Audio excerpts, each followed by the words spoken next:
Hello friends, स्वागत है आप सभी का स्पर्श पीएससी एजुकेशन सेंटर के ऑनलाइन क्लासेस में। हम लोग मानसून के बारे में अध्ययन कर रहे हैं, है ना। भारतीय जलवायु हम पढ़ रहे हैं और हमने मानसून की उत्पत्ति संबंधी तापी सिद्धांत को समझा और हम जेट स्ट्रीम सिद्धांत को भी समझ रहे हैं। जेट स्ट्रीम सिद्धांत के बारे में हमने जाना था कि किस प्रकार से तिब्बत के पठार को भारतीय मानसून का इंजन कहा जाता है। इस शब्द को हमने समझा था। हमने पूर्वा जेट धाराओं के बारे में समझा था कि कैसे वो जो है हाई प्रेशर बेल्ट ऊपर बनता है, नीचे लो प्रेशर बेल्ट, और हिंद महासागर की ओर क्या होती है, प्रवाहित होती हैं, और यहीं दूसरी ओर वो प्रेरित करती हैं हिंद महासागर, ये जो मेडागास्कर क्षेत्र है वहां से यहाँ का जो हाई प्रेशर बेल्ट है वो कैसे उत्तर पश्चिम भारत में अर्थात राजस्थान के क्षेत्र में वो क्या बना लेती है, वहां जाकर के जो लो प्रेशर बेल्ट बना है कंपेरेटिवली तिब्बत का पठार हाई प्रेशर और हिंद महासागर लो प्रेशर, लेकिन कंपेरेटिवली राजस्थान का जो क्षेत्र है वो क्या है, और ज्यादा लो प्रेशर है। इसलिए पवनें जो है स्थानीय पवनें इस दिशा में बढ़ना चालू करती हैं और दक्षिण पश्चिम मानसून का निर्माण होता है। आखिरी कक्षा में हमने ये सारी चीजें देखी थी, बहुत डिटेल में देखी थी। तो जितने भी लोग सीधे अगर आप लेक्चर को देख रहे हैं तो आपको कुछ भी समझ में नहीं आने वाला है। आप जलवायु का, वैसे तो आपको पूरे भौतिक प्रदेशों को समझना जरूरी है ताकि आप भारत में होने वाली वर्षा के प्रकारों को समझ सके, परंतु फिर भी यदि आप उतना पुराना नहीं देखे हैं तो एटलीस्ट जलवायु को प्रभावित करने वाले कारक इस लेक्चर से जो है आप देखना प्रारंभ करें। आप तापी संकल्पना को देखिए, आप जेट स्ट्रीम सिद्धांत को देखिए, और तब फिर आप आज के लेक्चर में जब आप देखेंगे तब आपको पूर्ण रूप से भारतीय जलवायु, भारतीय मानसून, भारत में वर्षण किस प्रकार से हो रही है वो समझ में आएगा। हमने जेट स्ट्रीम सिद्धांत को समझते हुए हमने क्या किया था, पूरे के पूरे जो ऋतु चक्र है ये इसको हमने कुछ विभागों में बांटा था। हमने देखा था, हमने ऐसा एक चक्र बना करके समझा था कि पहला जो तिथि होगा हमारा 15 मार्च से लेकर के हम चलेंगे कहां तक, 15 जून तक, और इसी के मध्य की चीजों को हमने अध्ययन किया था। तो दोस्तों आज बारी है 15 जून से लेकर के 15 सितंबर तक की चीजों को पढ़ने का। उसके पश्चात हम 15 सितंबर से 15 दिसंबर तक पढ़ेंगे, यहां से लेकर के 15 सितंबर तक की चीजों को जानना है, और उसके पश्चात हम लोग 15 दिसंबर से लेकर के 15 मार्च तक की चीजों को समझेंगे। तो मौसम की क्रियाविधियों को हम इस रूप में देखने वाले हैं। इन सभी रूप में मौसम की क्रियाविधियों को देखना है, जिसमें से हमने 15 मार्च से 15 जून की क्रियाविधि को देखी थी, जिसमें हमने देखा था कि किस प्रकार मानसून का निर्माण हो रहा है। और दोस्तों हमने जाना था कि भारत में मानसून जो है प्रवेश कर रही है। भारत में मानसून जो है अनुमानित रूप से, कई बार ये आगे पीछे भी हो जाता है, लेकिन अनुमानित रूप से लगभग 1 जून को प्रवेश करती है। और हमने ये भी देखा था कि 1 जून से पूर्व जितनी भी वर्षा हो रही है वो मानसूनी वर्षा नहीं है। वो जो वर्षा हो रही थी वो मानसूनी वर्षा नहीं थी, है ना। तो संपूर्ण भारत में किस प्रकार से वर्षा हो रही है इसको समझते हैं। चलिए, 1 जून से पहले जो भी वर्षा हो रही थी भारत में, हम उसको अलग अलग नाम दे रहे थे। हमने क्या देखा था, हमने उसको असम के क्षेत्र में चाय वर्षा कही थी, जो क्या था, लगभग 1 मई से 15 मई के बीच में वर्षा होती थी ना, है ना। तो ऐसे वर्षाओं को हम लोग क्या बोलते थे, असम में चाय वर्षा कहते थे, जो कि जूट और चावल की खेती के लिए भी क्या थे, लाभदायक। हमने बंगाल में उसको काल वैसाखी कहा, हमने दक्षिण भारत में उसको विभिन्न नामों से जाना, हमने चेरी ब्लॉसम कहा, हमने आम्र वर्षा कहा। ये सारी चीजें हम लोग लास्ट लेक्चर में देख चुके हैं। आज की क्लास में हम लोग देखने वाले हैं मानसून का प्रफोस्ट। ठीक है, आज की क्लास में हम लोग देखेंगे क्या, मानसून का प्रफोस्ट, किस प्रकार से मानसून का प्रफोस्ट होता है। दोस्तों यहां पर होने वाला है क्या, मानसून प्रफोस्ट, मानसून धमाका या burst of the monsoon. Burst of the monsoon का मतलब है ये तिथि है 1 जून का। देखो वैसे तो ये लास्ट लेक्चर में हमने देखा था, है ना, क्योंकि 15 जून तक की चीजों को देखे तो हम ये जान चुके हैं कि यहां पर क्या होने वाली, यहां पर खूब जोरदार वर्षा होने वाली है। और ये जो क्षेत्र है दोस्तों, ये है भयंकर तेज वर्षा की। हमने देखा था कि किस प्रकार से जो है 1 जून को भारत में दक्षिण पश्चिम मानसून प्रवेश करता है, और इससे संबंधित हमने जेट स्ट्रीम परिकल्पना को और फेरल के नियम को इत्यादि जितनी भी बातें हैं उसको हम लोग समझ चुके थे, है ना। तो भारतीय मानसून जो है, भारत में दक्षिण पश्चिम मानसून इस तरीके से 1 जून को प्रवेश कर रही है। कारण है क्या, कारण है इस तरीके से फेरल का नियम का उठना, इसलिए वो दक्षिण पश्चिम दिशा हुई, और पूर्ण रूप से जेट स्ट्रीम परिकल्पना को हमने समझा था। अब बारी आती है 15 जून से लेकर के 15 सितंबर के बीच क्या हो रहा है, अर्थात भारत में किस प्रकार से मानसून का क्या हो रहा है, प्रभाव देखने मिल रहा है। ठीक है, तो इसको समझने के लिए हम क्या करते हैं, इसे समझने के लिए हम लोग भारतीय मानसून जो है इसको हम लोग दक्षिण पश्चिम मानसून को 2 भागों में बांटते हैं। भारत में यह जो दक्षिण पश्चिम मानसून है, ये दक्षिण पश्चिम मानसून दो भागों में बढ़ जाती है। पहला इसका हिस्सा कहलाता है अरब सागर शाखा, अरब सागर शाखा, और इसका दूसरा हिस्सा है बंगाल की खाड़ी शाखा, बंगाल की खाड़ी शाखा। ठीक है दोस्तों, और अब हम लोग जो अध्ययन करेंगे, अर्थात अब जो हम लोग क्या अध्ययन करने वाले हैं, ये लगभग दिनांक बनता है। देखिए मैं वहां पर 1 जून को बतलाया था मानसून आ रहा है ना, लेकिन कई बार ये थोड़ा लेट भी आता है, और उस हिसाब से हम लोग चलेंगे। हम लोग लगभग 15 जून से 15 सितंबर के मध्य की क्रिया विधियों को हम लोग समझने वाले हैं। ठीक है, तो इस समय में पूरे भारत में वर्षा होने वाली है। कैसी कैसी वर्षा होने वाली है इसको हम लोग देखते हैं।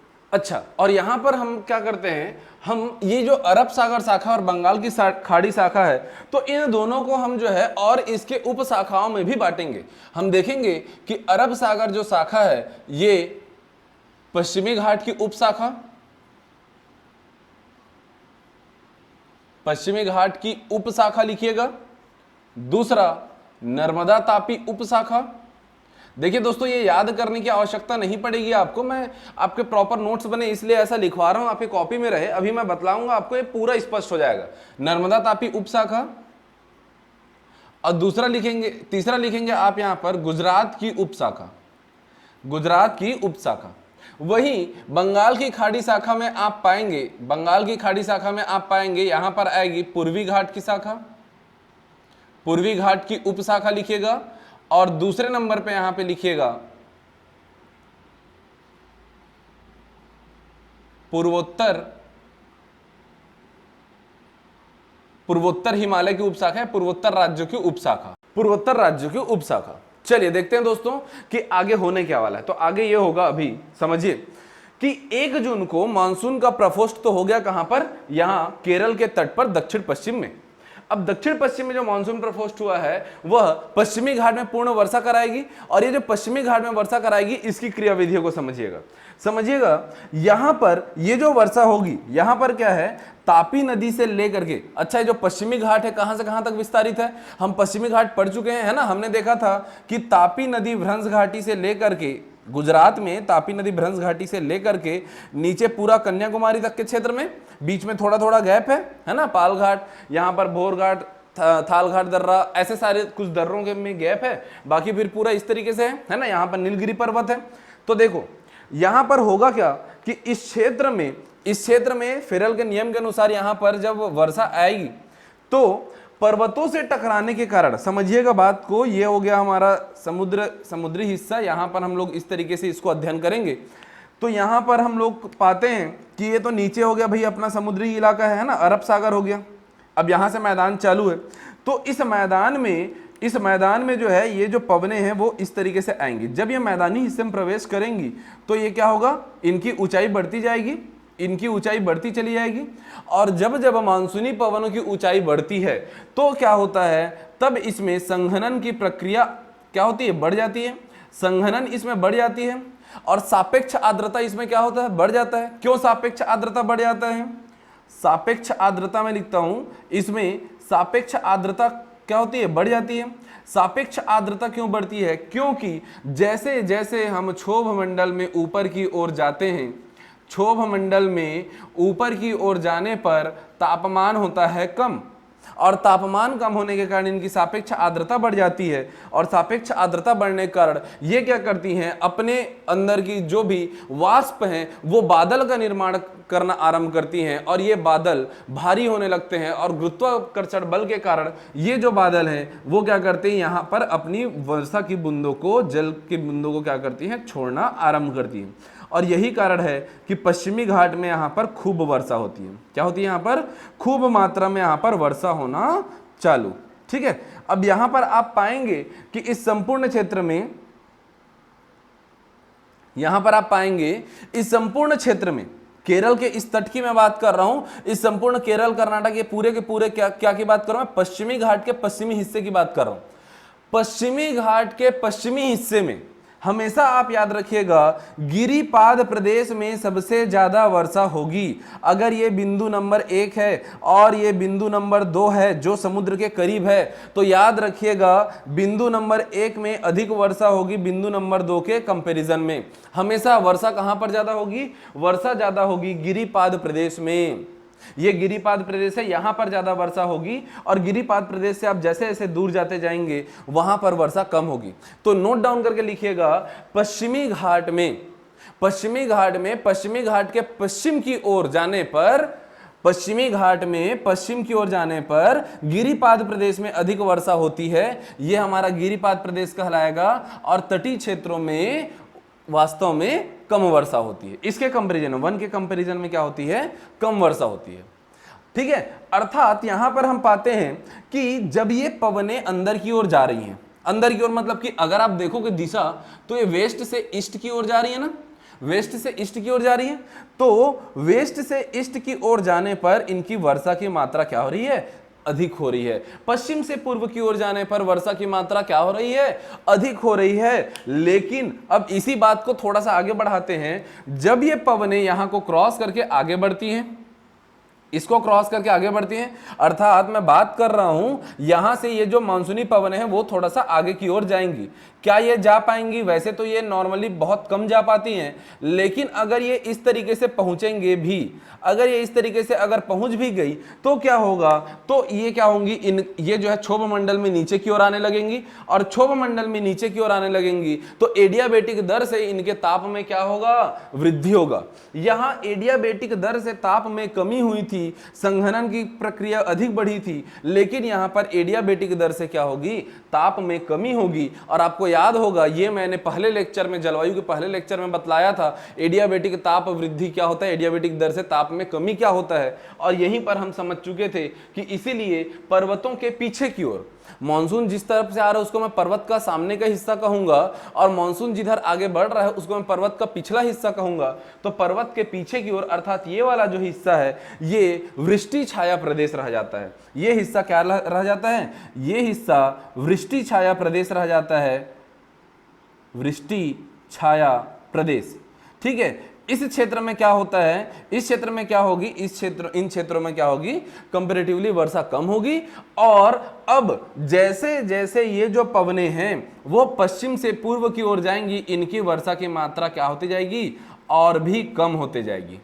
यहां पर गिरिपाद प्रदेश में पश्चिम से पूर्व की ओर आने पर वर्षा की मात्रा बढ़ी थी, और यहां पर ये पर्वत को पार करने के बाद में वर्षा की मात्रा पश्चिम से पूर्व की ओर जाने पर कम होती जाएगी। कारण क्या है? यहां से अब ये क्या होती जाएगी? धीरे धीरे से पवन जो है आगे बढ़ते बढ़ते, एक तो उसने आर्द्रता पहले ही छोड़ दिया था, और ऊपर से यहां पर उसकी सापेक्ष आर्द्रता और कम होगी।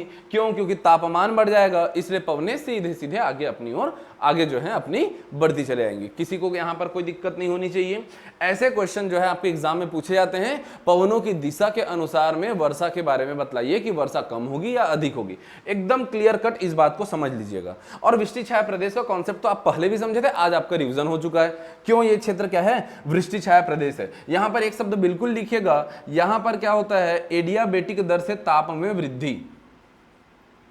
एडियाबेटिक दर से ताप में क्या हो जाता, ताप में कमी होती है इस क्षेत्र में, गिरिपाद प्रदेश के सम्मुख ओर। और यहां पर एडियाबेटिक दर से क्या होता है? ताप में वृद्धि होता है। अब देखो, एक बात तो आपको समझ में यहां पर आ गई। दूसरी चीज यहां पर आपको समझना है, हम लोग अभी पश्चिमी घाट के की उपशाखा ही पढ़ रहे हैं ना। पश्चिमी घाट की उपशाखा आप जो हेडिंग डाल के रखें उसके बारे में हम लोग पढ़ रहे हैं। तो पश्चिमी घाट की उपशाखा के बारे में एक बात और आप लोग नोट डाउन कीजिएगा कि पश्चिमी घाट की उपशाखा केरल के क्षेत्र में अधिक वर्षा कराती है। मैं कह सकता हूं कि यहां पर लगभग 200 सेंटीमीटर औसत वार्षिक वर्षा होती है। और जैसे जैसे हम दक्षिण से उत्तर की ओर जाते हैं इसमें वर्षा की मात्रा घटती जाती है। यहां कहीं पर ये जो है लगभग 150 सेंटीमीटर की वर्षा कराती है, और यहां तक पहुंचते पहुंचते ये जो है 100 सेंटीमीटर की वर्षा कराती है। तो जैसे जैसे हम उत्तर की ओर जाएंगे पश्चिमी घाट में हम देखते हैं दक्षिण पश्चिम मानसून की, अरब सागर शाखा की पश्चिमी घाट की उप शाखा में हम दक्षिण से उत्तर की ओर जाते हैं तो वर्षा की मात्रा कम होने लगती है। क्या होती है? वर्षा की मात्रा कम होने लगती है। और ये जो वर्षा जो हो रही है, लिखिएगा पश्चिमी घाट में किस प्रकार की वर्षा होती है दोस्तों? तो पश्चिमी घाट में, ये जो पश्चिमी घाट है इसमें संवहनी वर्षा होती है। हमने देखा था संघनन की प्रक्रिया के अनुसार क्या होती है, यहां पर वर्षा हो रही है तो इसे हम कहते हैं पश्चिमी घाट में संवहनीय वर्षण होती है। ये जितने भी मैं बिंदु आपके बोल रहा हूं कि नोट डाउन कर लीजिए, लिख लीजिए और ये चीजों को समझिएगा। देखो ऐसे तो अगर मैं बताना चाहता तो मैं बोल देता ना, यहां पर अरब सागर शाखा में के कारण पानी गिरा और इतना में पानी गिरा, फिर इधर गया पानी गिरा, इधर गया पानी गिरा, फिर यहां पर बंगाल खाड़ी में पानी गिरा, खत्म बात, कोई दिक्कत नहीं था। हमको तो केवल इतना ही समझ में आता है ना। जितने लोग भी पहले भी ज्योग्राफी आप पढ़ चुके हो, अधिकांश किताबों में गाइड में जो है इस तरीके की बातों का उल्लेख रहता है कि ये क्या हो जाती है, अरब सागर शाखा यहाँ पे वर्षा कराती है, अंदर की हो जाती है, बंगाल खाड़ी शाखा इधर में वर्षा कराती है और हो गई वर्षा। लेकिन कुछ विशेष शब्द हैं दोस्तों जहां से प्री के फैक्ट बनते हैं। प्री के फैक्ट जो बनते हैं वो भी मैं आपको नोट डाउन करा रहा हूं। और यदि आप इन चीजों को स्पष्ट रूप से समझ लें तो आपको मेंस में यदि गलती से पूछ लेगा कि वृष्टि छाया प्रदेश क्या होता है तो आप आराम से इत्मीनान से इन चीजों को आप एक्सप्लेन कर सकते हैं। या आपको ऐसे कारणों के बारे में पूछ देगा कि बतलाइए कि क्यों पश्चिमी घाट के क्षेत्र में पश्चिमी घाट से पश्चिम की ओर, पश्चिमी घाट से पश्चिम की ओर पश्चिम से पूर्व की ओर वर्षा बढ़ती है और पश्चिम घाट से पूर्व की ओर, पश्चिम से पूर्व की ओर जाने पर क्या होती है, वर्षा कम होती है। कारण आपको समझ में आ गया है, कोई दिक्कत नहीं है। और ये जो वर्षा है कैसी वर्षा है दोस्तों? संवहनी वर्षण है। ये कैसी वर्षण है? संवहनी वर्षण है। इसके बारे में पश्चिमी घाट की उपशाखा के बारे में हमको इतनी चीजें क्लियरली पता होनी चाहिए। ठीक है, अब आते हैं हम लोग अगले बिंदु पर। हम देखते हैं नर्मदा तापी की उपशाखा। दूसरे नंबर पर हम आते हैं नर्मदा तापी की उपशाखा। तो अब देखो, अब यहां पर हमको क्या है, फिर से भारतीय स्थलाकृति के बारे में देखिए। देखो एक आपको मैं एक विशेष कॉन्सेप्ट आपको अभी बतला दूं कि जैसे ही मॉनसून यहां पर प्रवेश किया ना, 1 जून के लगभग की बात है, तो यहां पर संवहनी वर्षा तो हुई, लेकिन अब संपूर्ण भारत में जब भी वर्षा होगी तो ये जो वर्षा होगी वो 2 रूपों में होगी। या तो 2 प्रकार के पवनों के टकराने के कारण चक्रवाती वर्षा होगी। 2 प्रकार के पवन कैसे टकराएंगे मैं बतलाऊंगा अभी। या तो फिर वो ऐसे स्थलाकृति में प्रवेश करेंगी जहां पर पर्वतों से टकरा करके वर्षा होगी, तो वो कहलाती पर्वतीय वर्षा। जैसे ये भी पर्वतीय वर्षा भी है, ये संवहनी वर्षा पर्वतीय वर्षा भी है, और कहीं कहीं पर हम लोग चक्रवाती वर्षा देखेंगे। तो भारत की स्थलाकृति को इसीलिए मैंने कहा था क्या, आपको भारत का भौतिक प्रदेश स्पष्ट होना चाहिए। भाई पश्चिमी घाट के ऊपर ही मैंने एक लेक्चर बनाया है, तो वहां जाकर के आप उसको पढ़ सकते हैं। तो देखिए ये जो है पूरा का पूरा यहाँ इस क्षेत्र में विंध्याचल पर्वत है, पूरा छत्तीसगढ़ में कैमूर तक इसका विस्तार है। और इसके नीचे की ओर हम देखते हैं यहाँ पर राजपीपला, महादेव और मैकल पर्वत श्रेणी, जो कि पूर्ण रूप से किसका हिस्सा है, पूर्ण रूप से सतपुड़ा का हिस्सा है।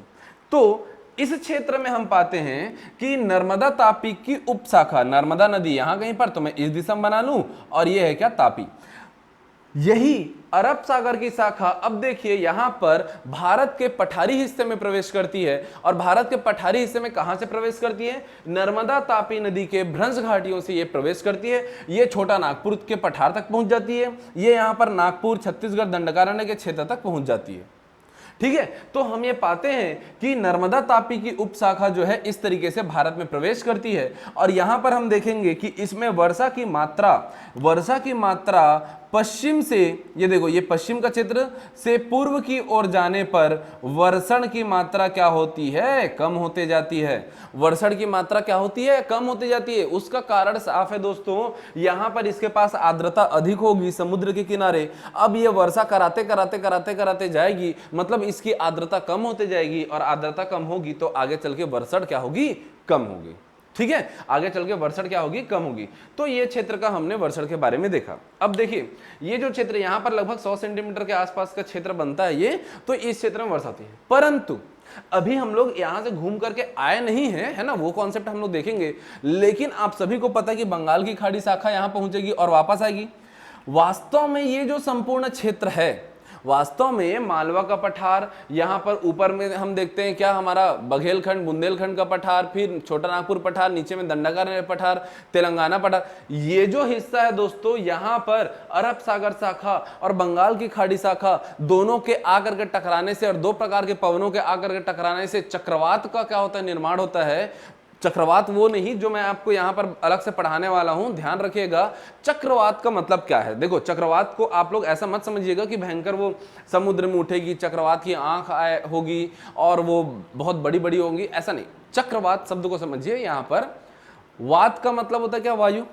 यदि वायु चक्राकार आकृति में घूमने लगे अर्थात वो चक्रवात। जब दो अलग अलग दिशाओं से आकर के टकराने वाली पवनें, वो भी जहां पर फेरल का नियम भी लागू हो रहा हो, जब दो प्रकार की पवनें आकर टकराएंगी तो चक्राकार आकृति बनाएंगी। और इसलिए मैं कहता हूं कि यहां पर ये चक्रवाती पवनें साथ ही साथ में पर्वतीय दशाएं क्या कराती है? वर्षा कराती है।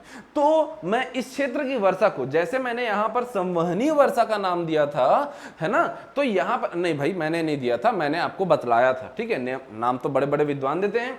तो यहां पर जो हमने आपको बतलाया कि ये जो क्षेत्र संवहनी वर्षा वाला क्षेत्र है, उस प्रकार मैं कह सकता हूं कि यह जो क्षेत्र है ये पर्वतीय वर्षा साथ ही साथ चक्रवाती वर्षा वाला क्षेत्र है, जिसमें पश्चिम से पूर्व की ओर जाने पर वर्षा की मात्रा कम होते जाती है, कम होते जाती है। एक बार सीजीपीएससी ने प्रश्न पूछा है कि बंगाल की खाड़ी शाखा यदि पूर्व से पश्चिम की ओर आती है तो उसमें वर्षा क्या होगी? मात्रा कम होगी कि ज्यादा होगी? ये पूछा गया प्रश्न है दोस्तों। जितने लोग भी ऐसे सभी अभ्यर्थी जो मुझे सुन रहे हैं और जो सीजीपीएससी 2018 दिलाए हैं, उनको ये बात याद होगा कि ये प्रश्न आया हुआ था। तो जो पहली बार पढ़ रहे हैं वो भी क्या करें, ध्यान से सुनिए। जब इसको पूछ सकता है तो अब इस दिशा में भी तो पूछ सकता है ना भविष्य में, तो हमको तैयार रहना है ऐसे प्रश्नों के लिए। तो चलिए, हमने जाना कि यहां से वर्षा की मात्रा कम होगी। तीसरी बात हम देखते हैं गुजरात की शाखा। गुजरात की शाखा, अब देखो दोस्तों, यहां पर आप ध्यान रखिएगा कि ये जो पश्चिमी घाट है वो तो यहां से तापी नदी भ्रंश घाटी चालू हुई, अर्थात गुजरात से चालू हुई है। यहां पर गुजरात, महाराष्ट्र और यहां पर गोवा, कर्नाटक, केरल के क्षेत्र में पश्चिमी घाट का विस्तार है ना। अब देखिएगा, इसके अलावा हम लोग यहां पर देखते हैं कि गिर, बारदा, मांडव, गिरनार इत्यादि यहां पर जो पर्वतें हैं, है ना, गुजरात के ये जो क्षेत्र यहां पर जितनी भी पर्वतें हैं, उसके अलावा एक स्थलाकृति हमको जाननी चाहिए, क्या? अरावली पर्वत। अरावली पर्वत जिसका विस्तार कैसा है? जिसका विस्तार दक्षिण पश्चिम से लेकर के उत्तर पूर्व की ओर है। ये जो अरावली का ये जो विस्तार है ना, जो गुजरात के पालनपुर से लेकर के दिल्ली के मजनू के टीला तक विस्तारित है, ये जो विस्तार है ना, ये बहुत बड़ा अभी हम लोग को क्या है, नया चीज सिखाएगा वर्षण के मामले में। होता क्या है दोस्तों कि यहाँ पर ये जो गुजरात की जो उपशाखा है ये यहाँ पर प्रवेश करती है और खूब वर्षा कराती है। कहाँ पर? खंभात की खाड़ी वाले क्षेत्र में, गिर, बारदा, मांडव, गिरनार की पहाड़ियों में। यहाँ से ये ऊपर बढ़ती है और यहाँ पर अरावली पर्वत में भी, नाग पर्वत का क्षेत्र, गुरु शिखर, माउंट आबू में खूब वर्षा कराती है। परंतु ये यहाँ से सीधे निकल जाती है और शिवालिक के क्षेत्रों में जाके वर्षा कराती है। ये क्या होती है? सीधे निकल जाती है, शिवालिक के क्षेत्रों में वर्षा कराती है। अरावली पर्वत, जैसा कि हमने देखा पश्चिमी घाट में, यहां पर ये जो मानसूनी पवनें हैं, ये पश्चिमी घाट है, मानसूनी पवनें 90 डिग्री में आकर टकराती है और खूब वर्षा कराती है, संवहनी वर्षा कराती है। अभी हम देख पा रहे हैं कि अरावली पर्वत का भी विस्तार दक्षिण पश्चिम की ओर है, इस तरीके से प्लेट की भांति है और यहीं से पवनें गुजर रही हैं। तो पवनें क्या है? समानांतर गुजर जा रही हैं। यदि वो 90 डिग्री में आकर टकराती तो खूब वर्षा कराती, लेकिन अभी समानांतर गुजर जा रही है, इसलिए अरावली के पश्चिमी हिस्से में वर्षा कम होती है। पश्चिमी हिस्से में वर्षा कम होती का दूसरा भी कारण है, बतलाता हूं, समझिएगा। यहां पर का जो क्षेत्र है दोस्तों, ये क्या है? ये रेतीली भूमि है। ये क्या क्षेत्र है? ये रेतीली भूमि है और रेतीली भूमि होने के कारण ये क्या हो जाती है? अधिक हो जाती है गर्म। अब जब ये गर्म हो जाती है तो इसके गर्म होने के कारण क्या होता है? इसके सतही जो वायु है ना, सतही वायु जो है वहां पर क्या हो जाती है? शुष्क हो जाती है। वहां पे क्या हो जाती है? नमी खत्म हो जाती है। तो जब ये नमी युक्त पवनें यहां से गुजरती भी है ना, तो नमी युक्त पवनें क्या करती हैं? ये जो इसके जो सतही पवनें हैं वो खाली नमी ग्रहण करने में ही अपना टाइम वेस्ट कर देते हैं और मतलब उनको ही नमी की प्राप्ति हो पाती है, बाकी वो क्या हो जाती है? आगे बढ़ जाती है। क्योंकि एक तो यहां पर इसने शुष्क जो सतही पवनें होती हैं यहां से, बल्कि ये और क्या कर लेती हैं? यहां से वाष्पीकरण के कारण ये और ज्यादा यहां से क्या कर लेती हैं? वाष्प ले लेती हैं और आगे बढ़ जाती हैं ये पवनें, न यहाँ पर वर्षा करा रही हैं और ऊपर से यहाँ से आर्द्रता और खींच करके क्या कर रही हैं, वो आगे बढ़ गई और आगे बढ़ करके क्या करेंगी, फिर से उत्तर पूर्व में शिवालिक की ओर वर्षा कराएंगी। तो इस पूरी प्रक्रिया में हम ये पाते हैं कि ये जो गिर बारदा मांडव का जो क्षेत्र है, यहाँ पर अच्छी खासी लगभग 150 सेंटीमीटर के करीब वर्षा होती है और ये जो है गुरु शिखर पर्वत में भी लगभग 100 सेंटीमीटर वर्षा कराते हैं। देखो कभी भी ये मत कहना कि अरावली पर्वत में वर्षा नहीं होती, अरावली पर्वत में वर्षा होती है भाई, ऊंची ऊंची श्रेणियां है, गुरु शिखर है, नाग पर्वत है, माउंट आबू क्षेत्र, तो यहाँ पर वर्षा होती है और ये जो है आगे बढ़ जाती है और यहाँ पर भी लगभग 60 सेंटीमीटर के करीबन वर्षा जो है, औसत वार्षिक वर्षा 60 सेंटीमीटर जो है इस क्षेत्र में शिवालिक के गिरिपाद प्रदेश में होती है। लेकिन अरावली पर्वत के समानांतर गुजर जाने के कारण दक्षिण पश्चिम मानसून अरावली के पश्चिमी हिस्से में वर्षा कम करा पाती है। अगर मैं मारवाड़ क्षेत्र की बात करूं तो लगभग 40 सेंटीमीटर की वर्षा, और अगर मैं थार मरुस्थल की बात करूं तो यहां तो लगभग 15 सेंटीमीटर की वर्षा होती है।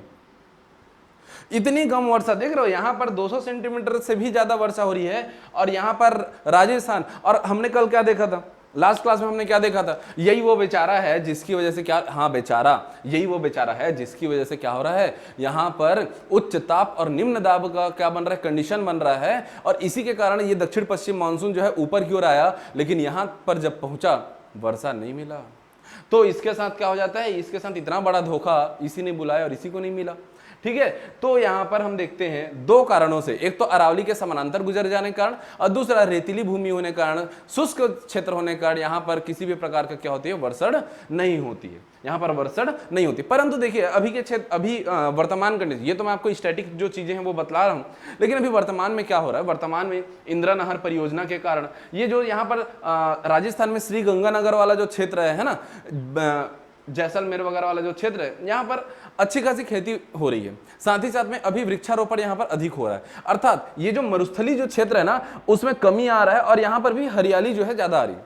हरियाली अधिक होने के कारण क्या होगी, अब यहाँ पर सिर्फ रेतीली भूमि नहीं है, तो रेतीली भूमि नहीं होने के कारण ये जो सतही पवन है वो ज्यादा शुष्क नहीं होंगी, अर्थात जहां पर यहाँ पर अगर धीरे धीरे से वृक्षारोपण ज्यादा हो रहा है, यहाँ पर हरियाली छा रही है, तो पवनें जो है एकदम शुष्क नहीं है, थोड़ी बहुत आर्द्र रहती हैं, तो इस वजह से क्या होगी, धीरे धीरे यहाँ पर वर्षा की मात्रा अब जाकर के थोड़ी सी बढ़ रही है, अब जो है धीरे धीरे बढ़ रही है ना, पूर्ण रूप से शुष्क थी तब तो बिल्कुल नहीं होती थी, अब बढ़ रही है। ठीक है, तो कितनी बढ़ रही है, देखो वैसे भी पूरी जो मानसून प्रक्रिया है ये कुछ सिद्धांतों पर आधारित है, यहां पर हम किसी बात को एकदम परफेक्ट नहीं बोल सकते कि यहां पर 200 सेंटीमीटर ही वर्षा होगी। अरे भाई ये समयानुसार चेंज होते रहती है, समयानुसार बदलते रहती है, परिवर्तित होते रहती है। ठीक है, इसका आना भी जो मैं आपको बतला रहा हूं 1 जून, ये जरूरी नहीं कि हो, जैसे 2019 में 8 जून को आया था।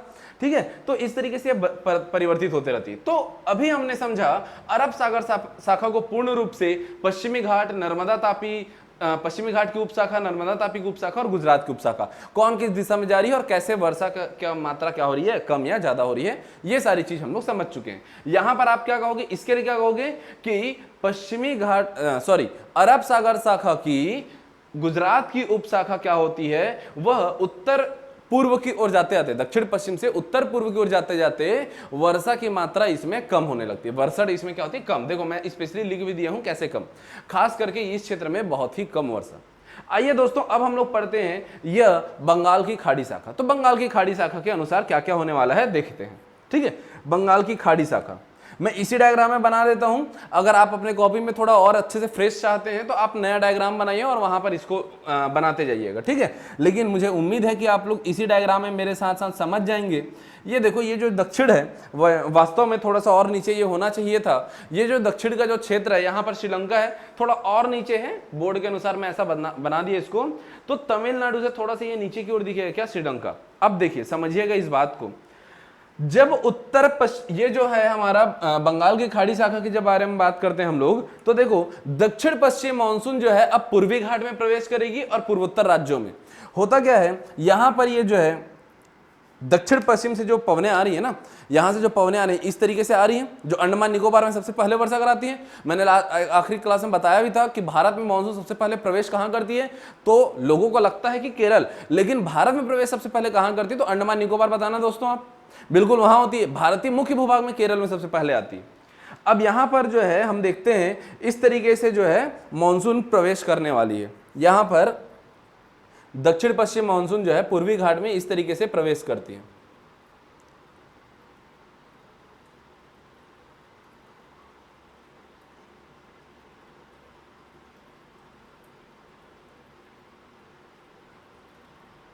देखो ये क्या है, इसको समझना। मैंने तमिलनाडु में नहीं बनाया, बाकी ऊपर बनाया। कारण क्या है, होता क्या है कि जब यहां पर अरब सागर शाखा और बंगाल की खाड़ी शाखा दो भागों में ये जो दिशा, ये जो मानसून की जो दिशा है जब ये बदलती है, दक्षिण पश्चिम मानसून जो है, दक्षिण पश्चिम मानसून ही है जो इस तरीके से आते हुए क्या हो रही है, इस तरीके से आते हुए अपने दाईं ओर मुड़ते मुड़ते क्या है, पूर्वोत्तर राज्यों में वर्षा करा रही है। ठीक है, ये जो पवने हैं ना, ये यहां से इस ओर गई थी और ऊपर की ओर जा रही है ना, ऊपर की ओर जा रही हैं, तो ये इस तरीके से क्या करती हैं, वो इस तरीके से मुड़ते मुड़ते अपनी दाईं ओर, फेरल का नियम क्या कहता है, फेरल का नियम कहता है दाईं ओर मुड़ना है, तो इस तरीके से मुड़ मुड़ करके वर्षा कराती है। ठीक है, आप चाहें तो इसको इस तरीके से बना सकते हैं, ये जो है ये इस तरीके से मुड़ मुड़ करके वर्षा कराती है। ठीक है, अब होता क्या है, ये जो फेरल का नियम है इसके तहत जब ये पवने अंदर की ओर आ रही थी तो ये क्या होती, इस तरीके से मुड़ती है, और ऐसे मोड़ के कारण में वो तमिलनाडु का जो निचला हिस्सा है ना, यहां पर वर्षा नहीं करा पाती।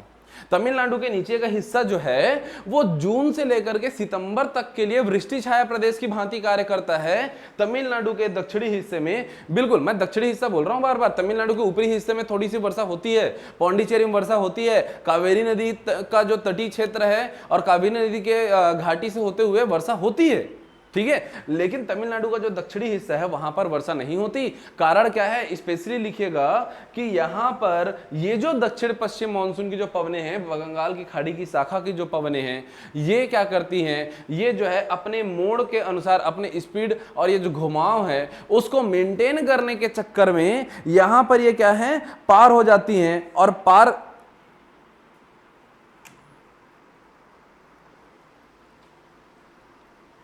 पार होकर के संवेग संरक्षण करती है। तो अपने संवेग के संरक्षण हेतु उन्होंने क्या किया, वो जो पवने हैं पार हो गए। एक कारण मैंने क्या बताया, तमिलनाडु में वर्षा न होने का, मानसूनी पवने अपनी संवेग संरक्षण हेतु इस तरीके का कार्य करती हैं। दूसरा महत्वपूर्ण कारण, कुछ पवने हैं दोस्तों, कुछ पवने हैं जो तमिलनाडु की ओर आती हैं, कुछ पवने जो तमिलनाडु की ओर आती। देखो मैं एक काम करता हूं, मैं तमिलनाडु की प्रक्रिया को ना यहां पर बनाकर समझाता हूं। नीचे थोड़ा ज्यादा हो रहा है, मेरे लिए भी समस्या, आपके लिए भी समस्या, तो मैं यहां पर बना लेता हूं। ठीक है, देखो मैंने बतलाया कि संवेग संरक्षण हेतु ये जो पवने हैं ना, ये क्या कर रही हैं, ये ऊपर की ओर बढ़ जा रही हैं और यहां पर इस क्षेत्र में वर्षा करा रही हैं। ठीक है, तमिलनाडु के कावेरी के क्षेत्र में, कावेरी नदी घाटी के क्षेत्र में, और कहां पर वर्षा हो रही है, इस क्षेत्र में पौंडीचेरी में वर्षा कराती है। तो संवेग संरक्षण के लिए इस क्षेत्र में तो वर्षा नहीं करा सकी। संवेग संरक्षण के अलावा स्पेशली लिखिएगा, तमिलनाडु में जून से सितंबर के महीने में वर्षा नहीं होने का कारण, पहला कारण संवेग संरक्षण, और दूसरा स्पष्ट कारण है ये जो क्षेत्र है दोस्तों, ये है ना श्रीलंका, ये बहुत बड़ा कारण है, ये श्रीलंका इसका बहुत बड़ा कारण है। अगर श्रीलंका की स्थिति इस तरीके से नहीं होती, स्थलाकृति अगर श्रीलंका यहां पर नहीं होती, तो तमिलनाडु में भी वर्षा हो जाती, तमिलनाडु में वर्षा हो जाती। भाई इधर के पवने जाके कराती ना, जैसे यहाँ की पवने ऊपर गई वैसे कराती। होता क्या है ना कि तमिलनाडु, ये जो क्षेत्र है श्रीलंका, यहाँ पर ऊंचे ऊंचे पर्वत है ना, तो इसके श्रीलंका की सबसे ऊंची चोटी का नाम क्या है, पिदुरा तालागाला। तो पिदुरा तालागाला हो गया, किरिगल हो गई एक। ठीक है, तो ऐसे जितनी पवने हैं, एडम्स पीक हो गए। तो श्रीलंका की जितने भी इस तरीके के जो पिक हैं, ये सारी जो पर्वतें हैं, ये पर्वतें वैसा ही काम करती हैं जैसा कि पश्चिमी घाट। हमने क्या देखा था कि पर्वतों में जैसे जैसे ये वर्षा वाहिनी जो पवन आएगी वो किनारे में इसके वर्षा करा देगी और आगे जाके वर्षा नहीं कराएगी। सेम यही कॉन्सेप्ट दोस्तों यहां लगा करके देखो कि यदि ये जो है श्रीलंका के क्षेत्र में यहां पर खूब वर्षा करा चुकी है, अगर यहां पर खूब वर्षा करा चुकी है, तो अगर ये पवनें गलती से ऊपर की ओर गई भी तो तमिलनाडु में क्या खाक वर्षा कराएगी। तो तमिलनाडु में वर्षा न होने के ये दोनों प्रमुख कारण हैं। एक तो श्रीलंका की स्थिति और श्रीलंका के ऊंचे ऊंचे पर्वत, पिदुरा तालागाला, किरिगलपोट्टा, किकलिमाना, एडम्स पीक, ये सारे पर्वत चोटियां और भी पर्वत चोटी यहाँ पर। और ये जो क्षेत्र है क्या हमारा तमिलनाडु के पास से गुजरने वाली क्या संवेग संरक्षण के लिए यहाँ से गुजरने वाली पवनें। तो हमने ये पाया, देखो ये मत बना देना है ना, ये नहीं बना देना। तो हमने ये पाया तमिलनाडु का यह क्षेत्र क्या है, यह क्षेत्र शुष्क क्षेत्र है। जब पूरे भारत में वर्षा हो रही है, तमिलनाडु के क्षेत्र में वर्षा नहीं हो रही। तो कब होगी वर्षा, कराएंगे, वर्षा कराएंगे, यहां भी कराते हैं। चलो आगे बढ़ते हैं। तो इस क्षेत्र में हम यह पाते हैं कि यहां पर भी क्या हो रही है, इस क्षेत्रों में अधिक वर्षा हो रही है, बढ़िया। यहां पर भी लगभग 150 से 200 सेंटीमीटर इस क्षेत्र में हो रही है, ठीक है। 150-200 सेंटीमीटर वर्षा यहां पर खूब अच्छे से हो रही है। और यहां पर हम लोग ये जो पूर्वी घाट का जो क्षेत्र है, अब पूर्वी घाट के क्षेत्रों को समझना, यहां पर 150 से 200 सेंटीमीटर की वर्षा होती है इस संपूर्ण क्षेत्र में। और यहां पर हम पाते हैं एक तो कावेरी घाटी का क्षेत्र, फिर कृष्णा घाटी का क्षेत्र, फिर गोदावरी घाटी का क्षेत्र, फिर महानदी घाटी का क्षेत्र। ऐसा करते करते पवने अंदर की ओर धीरे धीरे आती हैं, है ना, और इस संपूर्ण क्षेत्र में क्या कराती हैं, वर्षा कर लाती हैं। अब ये जो पूरा का पूरा जो क्षेत्र है, अब आप समझ जाएंगे कि यहां से भी पवन, यहां से भी पवन, इसलिए मैंने कहा था कि यहां पर चक्रवाती एवं पर्वतीय वर्षण होती है। चक्रवाती एवं पर्वतीय वर्षण होती है क्योंकि जैसे जैसे ये आएंगी और यहां पर दोनों पवनें मिलेंगी और चक्रवाती रूप धारण करेंगी तो चक्रवाती, और दूसरा अगर वो दोनों पवनें नहीं भी मिल रही हैं तो जहां जहां पर पर्वत ज्यादा होगी वहीं पर, है ना, जैसे छत्तीसगढ़ का चेरापूंजी किसे कहते हैं, छत्तीसगढ़ का चेरापूंजी आप बोलोगे तो नीचे आप अबुझमाड़ की पहाड़ी कहोगे, क्यों, क्योंकि वहां पर अबुझमाड़ की पहाड़ी में 90 डिग्री में जाके टकराती है और भयंकर वर्षा होती है। अगर छत्तीसगढ़ में किस जिले में सबसे ज्यादा वर्षा होती कहेंगे तो हम लोग जसपुर के क्षेत्र को लेते हैं, लेकिन अगर क्षेत्र बोलते, जिला ना बोल के क्षेत्र बोले, तो हम जानते हैं अबुझमाड़ की पहाड़ी में, बिल्कुल वही बात है, इसलिए उसको पर्वतीय वर्षा कहा गया। तो इस क्षेत्र में जितने भी यहाँ पर आप लोग जवादी, सेवाराय, है ना, पंचामलाई, सिरूमलाई, वरुषनाथ, ये जितने भी पहाड़ी आपने यहाँ पर देखी थी, वो सारे के सारे क्या होने वाले हैं, यहाँ पर वर्षा कराएंगे। ये हुआ क्या, पूर्वी घाट की उपशाखा। अब पूर्वोत्तर राज्यों में हम पहुंचते हैं और यहां से मजेदार एक खेल समझ में आएगा आपको। पूर्वोत्तर राज्यों में देखो होता क्या है, यहां पर ये जो फेरल के नियम के अनुसार ये जो पवनें हैं ना, ये थोड़ी थोड़ी दक्षिण ऐसे क्या हो रही है, अपने दाईं ओर मुड़ रही थी फेरल के नियम के अनुसार। साथ ही साथ बांग्लादेश के गर्म क्षेत्र के कारण ये पवनें क्या होती है, सीधे जाके ऐसे टकराने लगती, ऊपर टकराने लगती है, ठीक है। देखो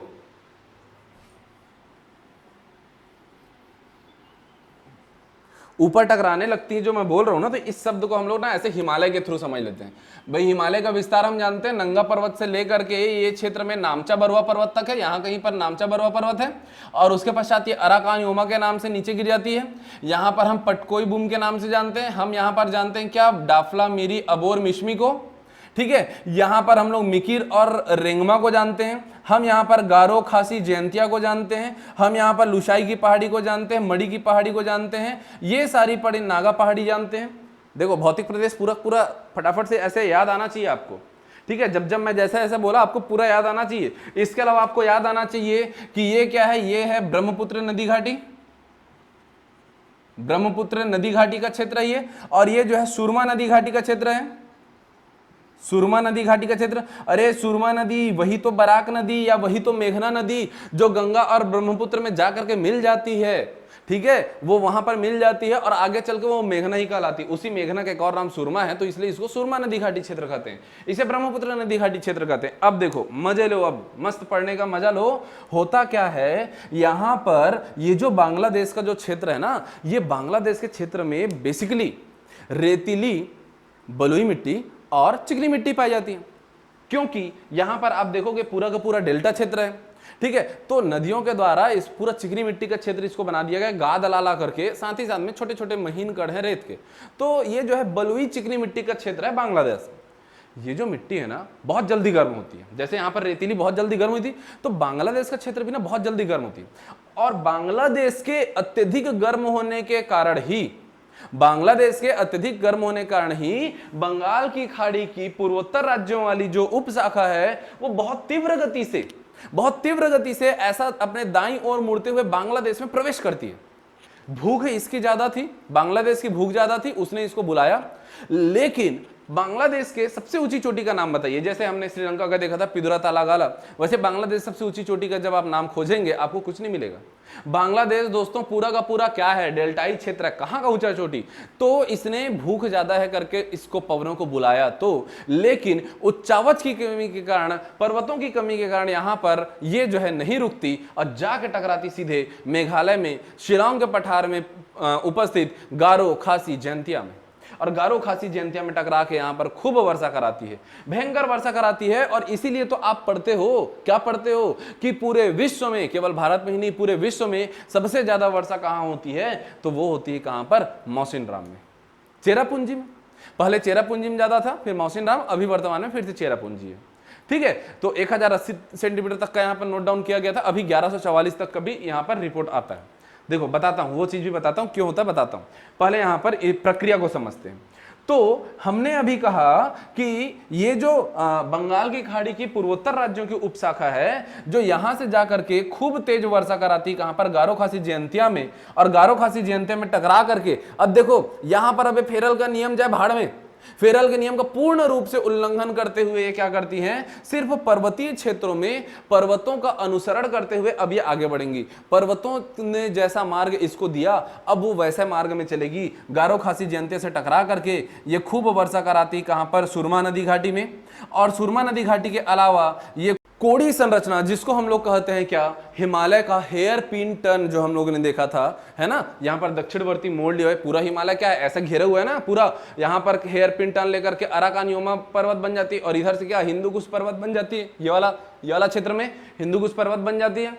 ठीक है, या पाकिस्तान में सुलेमान बन जाती है, मन नहीं करता है, ठीक है, वो छोटे भाई वाला सुलेमान बोलने का मन नहीं करता है अपने को, तो अपन हिंदू कुश ही बोलते हैं। ठीक है, तो देखो अभी क्या है, यहां पर ये हेयर पिन टर्न से टकराकर पूर्ण रूप से किसका, फेरल के नियम का उल्लंघन करते हुए, क्योंकि अगर किसी भी क्षेत्र में यदि यहां से पवन आ रही है और यहां पर यह क्या है, यहां पर अवरोध है, तो वो अवरोध को या तो पार करने की कोशिश करेगी, पार नहीं कर पाएगी तो क्या होगी, कुछ रिफ्लेक्ट बैक हो जाएगी, वापस मुड़ जाएगी। अब हिमालय की औसत ऊंचाई दोस्तों 6000 मीटर, समझ रहे हो बात को, 6000 मीटर। तो भाई ये जेट स्ट्रीम तो है नहीं कि 9-9, 10-10 किलोमीटर ऊपर में चले, 6000 मीटर मतलब 6 किलोमीटर से ऊपर तो चलेगी नहीं। ये क्या है, स्थानीय पवन है, ये व्यापारिक पवन है, तो दक्षिण पश्चिम मानसून के रूप में परिवर्तित हो चुकी हैं, तो इनकी ऊंचाई ही कम रहती है। तो ये बेचारे क्या करते हैं, अब हिमालय को पार करके ऊपर जाने के बारे में विचार त्याग देते हैं और सीधे सीधे यहां से रिफ्लेक्ट बैक। और अब आपको देखने मिलेगा कि ये जो बंगाल की खाड़ी शाखा है वो हिमालय से इस तरह से टकरा करके कुछ इस तरीके से क्या होती हैं, ये जो है उत्तर के विशाल मैदान में प्रवेश करती हैं, उत्तर के विशाल मैदान में प्रवेश करती हैं, पश्चिम बंगाल, बिहार, उत्तर प्रदेश होते हुए दिल्ली तक ये वर्षा कराती हैं।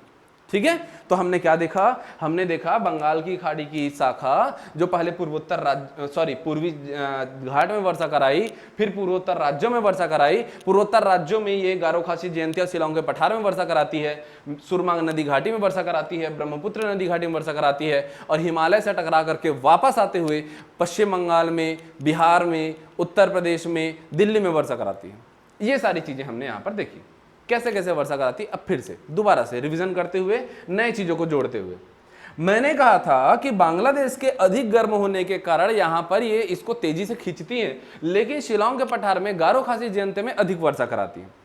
गारो खासी जयंतिया में पूरे विश्व में सबसे ज्यादा वर्षा होने का कारण केवल ये नहीं है कि बांग्लादेश ने इसको बुलाया और यहां पर भयंकर तेज मानसून है ना, ये कारण नहीं है। उसका एक और कारण है गारो खासी जयंतिया के कीपनुमा आकृति। याद रखिएगा, पूरे विश्व में यहां पर सबसे ज्यादा वर्षा क्यों होती है, क्योंकि ये जो तीनों पर्वत है ना, ये कीपनुमा है। कीपनुमा का मतलब क्या है, ये देखो, ये ना कुछ इस प्रकार की पर्वतें होती हैं यहां पर। ये कीपनुमा बोलने का मतलब क्या है, मतलब है बोलने का, इसका आधार संकीर्ण होता है और ये चौड़ी होती है शीर्ष की ओर। ये बड़ी उठपटांग पर्वत है। भाई पर्वत हम लोग कैसे देखते हैं, खासकर हम छत्तीसगढ़िया लोग, जाकर देखे तो दलहा पहाड़, क्या देखे हो, ये ऐसी पर्वत। अब ये उल्टी है, यहां से इसका फैलाव कुछ ऐसा है, कुछ इस प्रकार, जैसे वृक्ष हो कोई, नीचे में आधार में संकीर्ण और ऊपर में क्या है, ये थोड़ी सी चौड़ी, अर्थात इसी को हम लोग कीपनुमा आकृति कहते हैं। इस आकृति के कारण क्या होता है, अब समझना, आकृति के कारण क्या होता है, इसी में जो है ना, ये हो गया हमारा गारो, ये होगी खासी और ये होगी जयंतिया। अभी देखना, इसी खासी में यहाँ पर क्या है, मौसिनराम है, यहाँ पर चेरापूंजी। कोई ना ऐसा नहीं है, मतलब वो चेरापूंजी मौसिनराम ज्यादा परिवर्तित इसलिए भी होते रहते हैं, दोनों में कोई बहुत ज्यादा डिफरेंस नहीं है ना, 50 किलोमीटर के लगभग कहीं डिफरेंस है खासी पर्वतों में। देखो होता क्या है, ये जो पवने हैं ना, जो गारो खासी जयंतिया में एंट्री की, तो ये पवने इस तरीके से यहाँ पर क्या कर रही है, प्रवेश कर रही है, समझो इस तरीके से प्रवेश कर रही है। होता क्या है, जैसे जैसे ये ऊंचाई में बढ़ते जाती हैं, ऊंचाई में बढ़ेंगी तो क्या होगा, फिर से वही बात मैं बोलूंगा, संघनन की प्रक्रिया बढ़ेगी।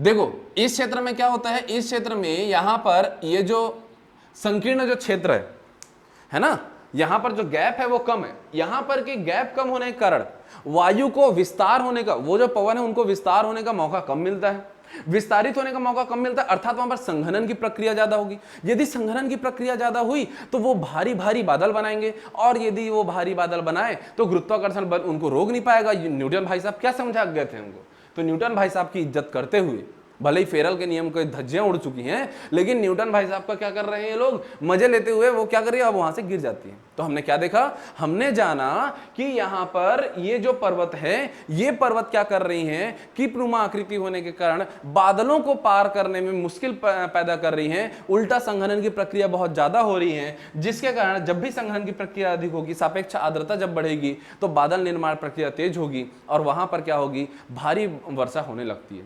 यही कारण है कि पूरे विश्व में एक तो अच्छा खासा मानसून की प्राप्ति, ऊपर से इसकी स्थलाकृति, दोनों ही कारण है, मानसून की प्राप्ति और स्थलाकृति दोनों के ही कारण मौसिनराम और चेरापूंजी में अधिक वर्षा होती है।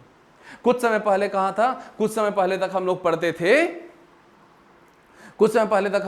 थे किसको, चेरापूंजी को पढ़ते थे, और उसके बाद मौसिनराम में अधिक वर्षा हम पढ़ते थे। अभी वर्तमान में फिर से चेरापूंजी में ही क्या है, सबसे अधिक वर्षा है।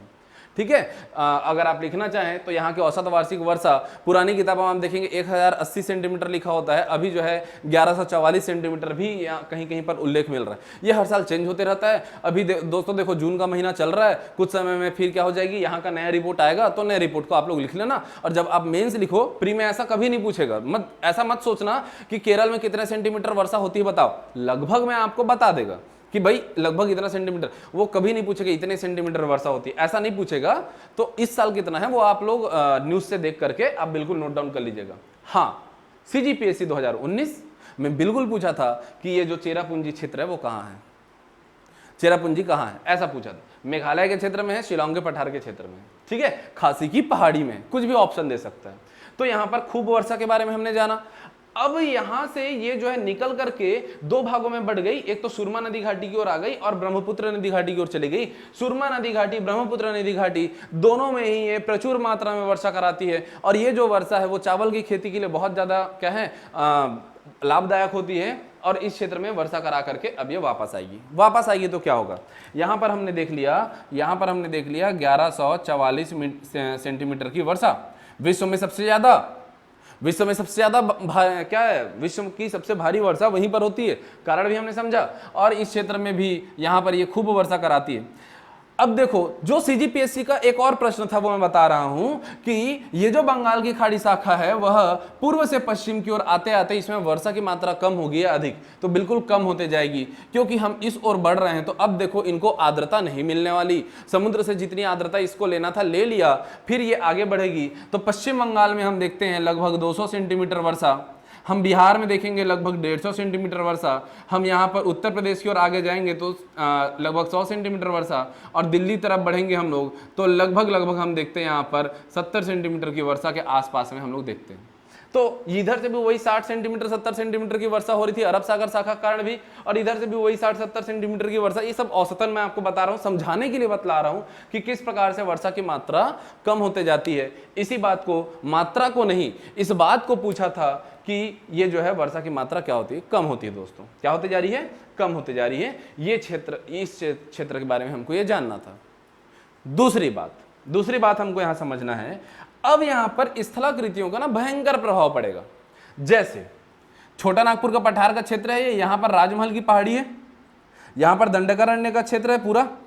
होता क्या है, ये जो पवने हैं ये आकर के ये जो छोटा नागपुर पठार क्षेत्र में राजमहल की पहाड़ी टकराती हैं, तो इसी टकराव के कारण इनकी दिशा कुछ ऐसे बदलेगी, अर्थात यहां पर इसमें भी संवहनी वर्षा हुई।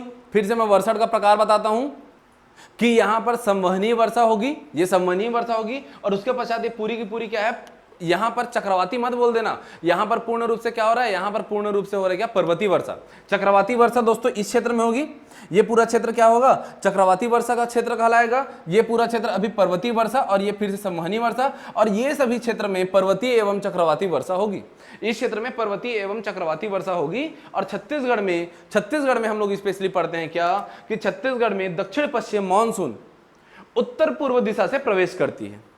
उत्तर पूर्व दिशा से प्रवेश करती। कारण समझ में आ रहा है, यहां से ये इधर की ओर बढ़ी, राजमहल की पहाड़ी और इत्यादि क्षेत्रों से टकरा करके वो इस दिशा में आगे बढ़ती है। और यही कारण है दोस्तों कि यहां पर आप देखते हो, यहीं पर है अबुझमाड़ की पहाड़ी, और अबुझमाड़ की पहाड़ी से आकर के ये सीधे 90 डिग्री में टकराती है और यहां पर भयंकर वर्षा कराती है, यहां पर भयंकर वर्षा कराती है। चूंकि स्थल भाग में जैसे जैसे ये जो मानसूनी पवन है वो आगे बढ़ते जाएंगे, कहीं पर भी दिशा को याद रखना, मानसून पवनों को दिशा को याद रखना, स्थल भाग में मानसूनी पवनों की दिशा जैसे जैसे आगे बढ़ती जाएगी वो वैसे वैसे उसका क्या है, आर्द्रता कम होती जाएगी और उसका वर्षा का मात्रा कम होता जाएगा। इसी कारण से हम देखते हैं कि चूंकि छत्तीसगढ़ में जसपुर में सबसे पहले प्रवेश की, उसके धीरे धीरे आगे बढ़ रही है, तो आगे बढ़ते साथ ये क्या करेगी, अपनी आर्द्रता कम करते जाएगी। इसलिए हम पढ़ते हैं जसपुर जिले में क्या होता है, सबसे ज्यादा वर्षा जिले में। लेकिन भाई कभी कभी कुछ बदलाव भी आता है, लेकिन जब वो पर्वत से टकराती है अबुझमाड़ से, तो अबुझमाड़ के पर्वत से टकरा करके फिर से क्या होने लगेगी, संवहनीय वर्षा होगी, क्योंकि ये जो पवन है ऊपर की ओर जाएंगी, फिर से यही वाली प्रक्रिया होगी और ज्यादा वर्षा होती है। कहां पर, यहां पर क्षेत्र के अनुसार यहां पर ज्यादा वर्षा होती है। नॉर्मल चीजों में देखोगे तो वर्षा, इसीलिए तो हम कह रहे हैं कि उत्तर भारत के विशाल मैदान में पूर्व से पश्चिम की ओर आने पर वर्षा की मात्रा कम होती जाती है, वर्षा की मात्रा कम होती जाती है। ठीक है, तो ये है दोस्तों क्या 15 जून से 15 सितंबर तक की प्रक्रिया। आप देख रहे हो कि यहां पर इस तरीके की क्या हो रही है, वर्षा हो रही है। एक बात, अच्छा एक विशेष बात और मजेदार बात बहुत कम यहां आपको सुनने मिलेगा, आप बिल्कुल नोट डाउन करके रखिएगा कि यहां पर शिवालिक के गिरिपाद प्रदेश में, शिवालिक गिरिपाद प्रदेश में जो है अधिक वर्षा होती है, प्रदेश में वर्षा अधिक होती है। जबकि ये जो पठारी क्षेत्र है, पठार मतलब मैं दोनों नाम नहीं लिख रहा हूं, आप नाम लिखो, बुंदेलखंड बघेलखंड का पठार, यहां पर वर्षा कम होती है। याद होगा दोस्तों, जो लोग मेरे साथ ना रेगुलर पढ़ रहे हो, है ना, लेक्चर नंबर 1 से पढ़ रहे हो, उनको मैंने बोला था कि एक वक्त आएगा जलवायु जब पढ़ेंगे तो मैं आपको सिखलाऊंगा कि क्यों ये जो क्षेत्र है यहां पर कोई बहुत ज्यादा विशेष चीज हम लोग नहीं पढ़ते, ये शुष्क क्षेत्र बन जाते हैं। कारण देखो, कारण यह है दोस्तों कि ये जो पवन की दिशा है ना, ये जो पवन की दिशा, ये क्या इस तरीके से है ना, और इस तरीके से दिशा होने के कारण फेरल के नियम के अनुसार, चूंकि देखो अब यहां पर कोई भी क्या है, ये पूरा मैदान है, पर्वत नहीं है, तो फेरल का नियम फिर से यहां पर एक्टिवेट हो जाएगा और फेरल के नियम के अनुसार ये पवने अपने दक्षिण की ओर, दाईं ओर मुड़ना चालू, दक्षिण नहीं दाईं ओर मुड़ना चालू होती है। और दाईं ओर मुड़ते हुए क्या देखने मिलता है, ये शिवालिक के गिरिपाद प्रदेश में खूब वर्षा कराती है, जबकि ये जो पठारी क्षेत्र है दोस्तों ये रह जाता है शुष्क, ये शुष्क क्षेत्र रह जाता है। ऐसा नहीं कि बिल्कुल वर्षा नहीं होती है, वर्षा होती है, कंपैरेटिवली कम वर्षा होती है। मालवा के पठार में आप देखोगे बुंदेलखंड और बघेलखंड का पठार ज्यादा शुष्क रहता है। फिर जब मैं मालवा की पठार की अगर मैं बात करूं ना, तो यहां पर ये अरब सागर शाखा और थोड़ी सी ये जो है बंगाल खाड़ी शाखा, ये लोग दोनों मिलकर चक्रवाती यहां पर वर्षा कराते हैं, तो मालवा के पठार में भी चक्रवाती वर्षा हो जाती है। लेकिन ये जो क्षेत्र है ना, यहाँ पर थोड़ी सी कम वर्षा होती है, इस क्षेत्र में वर्षा क्या होती है, कम होती है, तो ये शुष्क क्षेत्र कहलाता है। ये वाला क्षेत्र शुष्क क्षेत्र वृष्टि छाया प्रदेश कहलाया, और ये वाला भी क्षेत्र शुष्क क्षेत्र कहलाया, और ये वाला क्षेत्र शुष्क क्षेत्र कहलाया। ठीक है, तो भारत में जो है सबसे कम वर्षा के, अगर आप इस मैप को बहुत अच्छे समझो, अगर आप अचानक से बीच में मत देखना, कुछ समझ नहीं, कुछ पल्ले नहीं पड़ेगा, लेक्चर की स्टार्टिंग से जैसे जैसे मैं मैप जो बनाते गया हूं, यदि आप इसको समझो, मेरे साथ सुनो, तो आपको समझ में आ जाएगा। अधिक वर्षा, अधिक वर्षा, अधिक वर्षा, यहां पर कोई पानी नहीं गिरने वाला है, कब, जून से सितंबर में। ये जो है कम वर्षा वृष्टि छाया प्रदेश, ये कम वर्षा, ये कम वर्षा, ऐसे आप क्षेत्रों को डिवाइड कर सकते हैं। अब आपके पास में यदि आप जलवायु का कम से कम इतना ज्ञान रखते हैं, तो आने वाले समय में कैसे वन पाए जाएंगे, कैसे कृषि होगी, मिट्टी का प्रकार क्या होगा, क्या वहां पर किस किस प्रकार की चीजें पाई जा सकती हैं, ये जो बदलाव है, या जलवायु का कॉन्सेप्चुअल क्वेश्चन, इतना समझ लो। जलवायु के लेक्चर नंबर 1 से लेकर के आप अंतिम तक मेरे साथ बने रहे, तो भूगोल का जो बेसिक कॉन्सेप्ट है ना, वो आपका बिल्कुल क्लियर हो जाएगा। आपके अंदर से वो आवाज आने लगेगा कि हाँ, मैं जानता हूं पानी कैसे गिरता है। या आप अपने दैनंदिनी जीवन में भी इस बात का प्रयोग कर सकते हैं, और साथ ही साथ में आप अपने ज्ञान को अब यहां से बढ़ा सकते हैं, है ना। तो एग्जाम में इस तरीके के क्वेश्चन आते हैं, आप बिल्कुल बताइएगा। गिरिपाद प्रदेश में अधिक वर्षा और पठार में जो होगी क्या है, कम वर्षा होगी। इस तरीके से ये दिल्ली के क्षेत्र में, यहाँ पर हिमाचल प्रदेश और उत्तराखंड के क्षेत्र में आकर के अरब सागर शाखा, बंगाल की खाड़ी शाखा दोनों मिलकर यहाँ पर खूब वर्षा कराती है। ठीक है, तो ये है कि हमारा 15 जून से 15 सितंबर तक का चीज। मैं ये विचार करके लाया था मन में कि मैं आज इसी लेक्चर में आपको लौटता हुआ मानसून अर्थात मानसून का निवर्तन भी बतला दूं, मानसून का वापस लौटना भी बतला दूं। लेकिन ये अभी एक काम करते हैं, आज के लेक्चर को यहीं पर बंद करते हैं, है ना, और मैं तुरंत से आपके लिए कल लेक्चर लेकर के आऊंगा मानसून का निवर्तन, जिसमें हम मानसून के निवर्तन अर्थात 15 सितंबर से 15 दिसंबर तक की बात करेंगे। साथ ही साथ हम लोग अगले ही लेक्चर में जो है ना पश्चिमी विक्षोभ के बारे में पढ़ेंगे। हमने पूर्वा जेठ धाराओं को देख लिया है, पूर्वा जेठ धारा जिसकी वजह से मानसून बना। अब हम लोग पश्चिमी जेठ धाराओं के बारे में देखेंगे, तो पश्चिमी जेठ धाराओं के कारण कैसे पश्चिमी विक्षोभ बनता है, पश्चिमी विक्षोभ कहां वर्षा कराता है, इस बारे में हम लोग देखेंगे। ठीक है दोस्तों, तो ये चीज। अच्छा, अब ना मैं एक काम करता हूं, यहां पर 15 जून से 15 सितंबर का ना एक रोड मैप हम लोग तैयार कर लेते हैं कि कब कैसे वर्षा हुई थी। देखो इसी डायग्राम में मैं कर रहा हूं, आप इतने डायग्राम को अपने कॉपी में पहले बनाएंगे, मैं उम्मीद करूंगा अलग अलग कॉपी में, और अब जो मैं बनाने वाला हूं इसको अलग से एक और नया मैप में बनाएंगे। मैं इसी में बना रहा हूं, आप नए मैप में बनाना, ठीक है। क्यों? क्योंकि आपको भविष्य में इसको बार बार पढ़ते रहना है। देखो अगर मैं बात करूं तो ये जो क्षेत्र है दोस्तों, ये है 1 जून वाला बेल्ट जहां पर वर्षा पहुंचती, मानसून पहुंची। ये जो क्षेत्र है दोस्तों, ये क्षेत्र है क्या, 1 जून वाला क्षेत्र जहां पर मानसून पहुंची। देखो मैं लगभग डेट कब कब पहुंच रहा है ना वो बतला रहा हूं आपको। उसके पश्चात हम देखते हैं ये जो बेल्ट है दोस्तों, ये है 5 जून वाला बेल्ट, ठीक है। 5 जून को यहां पर कहीं पर वर्षा होती है, और ये जो क्षेत्र है ये भी है क्या, 5 जून वाला बेल्ट। 5 जून को यहां कहीं पर वर्षा हो रही है, 5 जून को यहीं कहीं पर वर्षा हुई है। फिर हम धीरे से आगे बढ़ते हैं, तो ये अब जो हमारा बेल्ट बनता है, ये मैं पूरा एक बेल्ट बना लिया। देखो अभी तक 2 बेल्ट था, 1 जून 5 जून वाला, 1 जून 5 जून। ये जो बेल्ट है, ये जो रेखा है, इसको आप अगर ध्यान से देखोगे दोस्तों, है ना, अब डायग्राम एकदम कचरा होते जा रहा है ना, इससे पहले कहीं डायग्राम आप देख करके बना लिया रहना भाई। ये बेल्ट यहां से लेकर के यहां तक का पूरा जो बेल्ट है दोस्तों, ये आप लिख लीजिएगा, ये 10 जून का बेल्ट है। 10 जून को इस क्षेत्र में लगभग वर्षा होगी। 10 जून को तब ना जब 1 जून को पहुंचेगी। ऐसा नहीं कि 2019 में 10 जून को तो नहीं गिरा था सर पानी, क्लेम कर दो। मैं बतला रहा हूं लगभग ऐसा होता है। 2019 में तो 8 जून को तो यहां पहुंचा था, तो कहां 10 जून को यहां गिरेगा। उसके पश्चात में हम देखते हैं कि लगभग 15 जून के आसपास यहां पर वर्षा होगी। ये बेल्ट में 15 जून के आसपास वर्षा होती है, और ये जो क्षेत्र है यहां पर में 1 जुलाई के लगभग में क्या होगी, मानसूनी पवनें पहुंचेगी। जिसने मानसून को बुलाया था वहां पर मानसून जो है 15 जुलाई के लगभग तक पहुंच जाएगी। कब तक? 15 जुलाई के लगभग तक पहुंच जाएगी। दोस्तों ये मैं क्यों बतला रहा हूं, ये जो मैं दिन तिथि अभी जो निर्धारित करा हूं, ये क्यों किया हूं ना, ये आपको जब मैं मानसून का विवर्तन बताऊंगा ना तब बतलाऊंगा, तब आप लोग को। चलो आज एक चीज मैं हिंट करके आपको छोड़ देता हूं। आप सभी लोग जो पढ़े हुए भी हो, पहले थोड़ा बहुत जलवायु जानते हो, मानसून का जो वापस लौटना है ना, निवर्तन है, वो ऊपर से नीचे की ओर होगा। 15 जुलाई को पहुंचा दोस्तों, अब 15 सितंबर से यहां से वापस होना चालू हो जाता है, और वो 15 दिसंबर तक जो है भारत से बाहर निकलेगा। दक्षिण भारत में लगभग 1 जून को क्या हो रहा है, मानसून प्रवेश कर रहा है, और 15 दिसंबर को निकल रहा है। मतलब लगभग 6 महीने मानसून यहां था ना, 6 महीने। लेकिन उत्तर भारत में 15 जुलाई को पहुंचा है, कई बार तो 1 अगस्त तक हो जाता है, और वहां से लगभग वो जो है अपना 1 सितंबर से 15 सितंबर के तिथि तक लगभग यहां से निकल जाता है। मतलब लगभग 1.5-2 महीने तक यहां पर रहता है। यहां 1.5-2 महीने, यहां पर ज्यादा। इसी को कहा जाता है क्या, मानसून का जो आवर्तकाल है वो उत्तर भारत में कम होता है, और मानसून का आवर्तकाल दक्षिण भारत में अधिक होता है। यह भी प्रश्न पूछा गया है, मानसून का आवर्तकाल भारत के किस क्षेत्र में मानसून का आवर्तकाल सबसे अधिक होता है। ये आवर्तकाल ही लोगों को समझ नहीं आता, इसीलिए मैंने दिन अभी लिख दिया है। ये जो तिथियां जो मैंने लिखी है, कल हम लोग चर्चा करेंगे मानसून के निवर्तन पर, और वहां पर मैं आपको बिल्कुल किस प्रकार से नीचे जाएगी वो बतलाऊंगा। ठीक है दोस्तों, तो आज के लिए इतना ही। मुझे उम्मीद है कि आपको अब जलवायु पढ़ने में मजा आ रहा होगा। जितने लोग भी ज्योग्राफी को ऐसा आप लोग समझ रहे थे कि भाई इसमें तो 2-4 नदी और 2-4 पहाड़ का नाम याद करके हम क्या ही कर लेंगे, उन नदी और पहाड़ का भी नाम क्यों याद करते हैं ना, वो भी मैं आपको धीरे से बतलाऊंगा। नदी पहाड़ के कुछ नाम तो आप याद कर चुके हो, लेकिन जलवायु पढ़ करके ये जो पूरा का पूरा हमारा ज्योग्राफी कितना टेक्निकल सब्जेक्ट है, ये आपको अब समझ में आ रहा होगा। तो साथ ही साथ बने रहें, और मृदा और वनस्पति में इसका भयंकर हम लोग उपयोग करेंगे, इस सब कॉन्सेप्ट का। तो बिल्कुल साथ में बने रहेंगे आप लोग दोस्तों, ठीक है।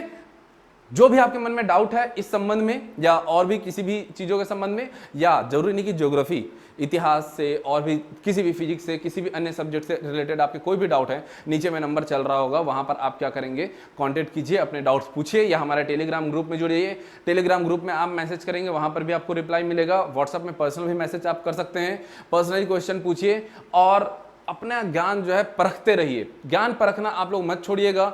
वर्तमान में अभी जो है सीजीपीएससी प्री, ऐसे भी स्टूडेंट्स का प्री नहीं निकला है जिन लोग क्या कर रहे थे, जिन लोग अच्छा खासा मेंस का तैयारी कर रहे थे या उनको प्री का तैयारी हो चुका है ऐसा महसूस होता था।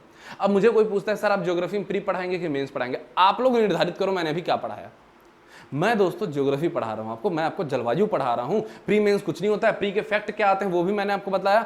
अब मैं आपको मेंस में इसको कैसे लिखना है, अगर पूछ दिया जाए कि जेट स्ट्रीम सिद्धांत को बतलाइए, वृष्टि छाया प्रदेश क्या होता है बतलाइए, तापी संकल्पना को बतलाइए, तो उसको कैसे लिखना है, भाई आपको बेसिक पहले नॉलेज तो हो, फिर उसको कैसे लिखना है वो मैं आपको बतलाऊंगा। ठीक है, तो पढ़ते रहिए, डाउट पूछते रहिए और अधिक से अधिक ऑब्जेक्टिव टाइप क्वेश्चन बनाते रहिए, और वो अगर ना बने तो बिल्कुल मुझे मैसेज कीजिए। ठीक है, तो आज के लिए इतना ही। Thank you class.